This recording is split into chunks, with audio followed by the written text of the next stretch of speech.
আসসালামু আলাইকুম ওয়া রাহমাতুল্লাহ। আলহামদুলিল্লাহ ওয়াসসালাতু ওয়াসসালামু আলা মান লা নাবিয়্যা বা'দা।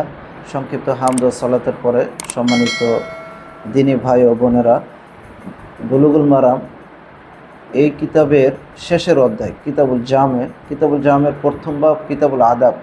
কিতাবুল আদাব অর্থ হচ্ছে শিষ্টাচারের অধ্যায়, অর্থাৎ আদব শিক্ষার অধ্যায়। এই অধ্যায়ের 4 নম্বর হাদিস থেকে নবী মুহাম্মদ সাল্লাল্লাহু আলাইহি ওয়াসাল্লাম আমাদেরকে কী শিক্ষা দিচ্ছেন এটা আমরা জানব। আন ইবনে মাসউদ রাদিয়াল্লাহু তাআলা থেকে বর্ণিত, তিনি বলেন, কল রাসূলুল্লাহি সাল্লাল্লাহু আলাইহি ওয়াসাল্লাম, আল্লাহ রাসূল সাল্লাল্লাহু আলাইহি ওয়াসাল্লাম বলেছেন, ইদা কুনতুম সালাসাতান ফালা ইয়াতানাজা ইসনান দুন আল আখার হাত্তা তাখতালিতু বিন নাস মিন আজলি আন্না যালিকা ইহজিনুহু। মুত্তাফাকুন আলাইহি। হাদিসের অর্থ, ইবনে মাসউদ থেকে বর্ণিত, তিনি বলেন, রাসূল সাল্লাল্লাহু আলাইহি ওয়াসাল্লাম বলেছেন, ইদা কুনতুম সালাসাতান, যখন কোনো জায়গায় 3 জন ব্যক্তি উপস্থিত থাকবে, ফালা ইয়াতানাজা ইসনান দুন আল আখার, একজনকে বাদ দিয়ে 2 জন গোপন আলাপ করবে না, কানে কানে কথা বলতে নিষেধ করেছেন।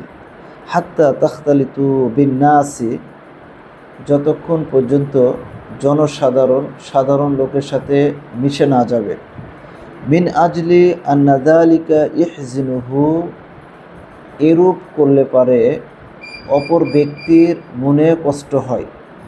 যে ব্যক্তিকে বাদ দিয়ে কথা বলা হয় সে ব্যক্তির মনে কষ্ট হয়, এই জন্য আল্লাহর নবী সাল্লাল্লাহু আলাইহি ওয়াসাল্লাম সম্পূর্ণরূপে এটা নিষেধ করেছেন।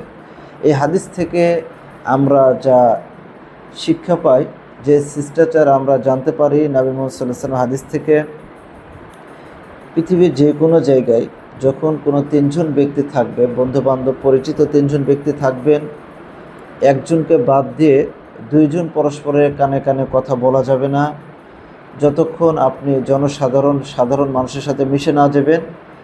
তার কয়েকটি কারণ রয়েছে। 1 নম্বর কারণ, সে মনে কষ্ট পাবে।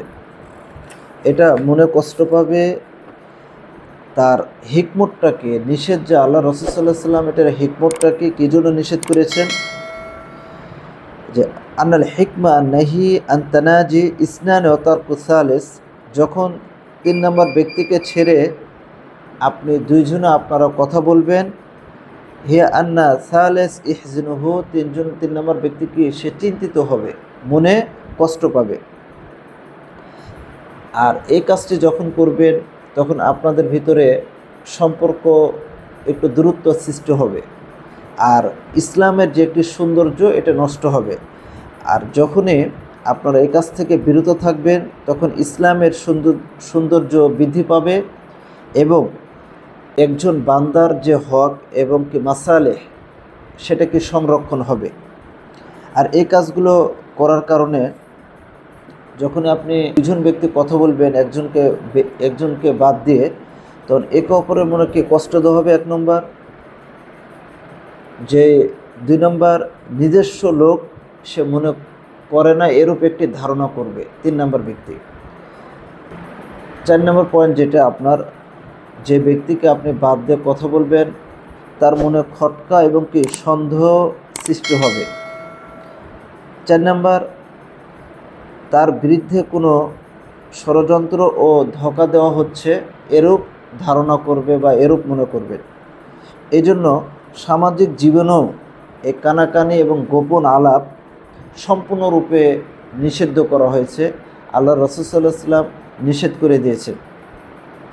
তাই নবী মুহাম্মদ সাল্লাল্লাহু আলাইহি ওয়াসাল্লামের এই গুরুত্বপূর্ণ হাদিস থেকে আমরা যে শিক্ষা এবং শিষ্টাচারটা জানতে পারলাম, শিখলাম, আল্লাহ তাআলা যেন আমাদেরকে এই সকল দোষণীয় কাজ থেকে বিরত থাকার তৌফিক দান করেন। সবাই আল্লাহুম্মা আমিন।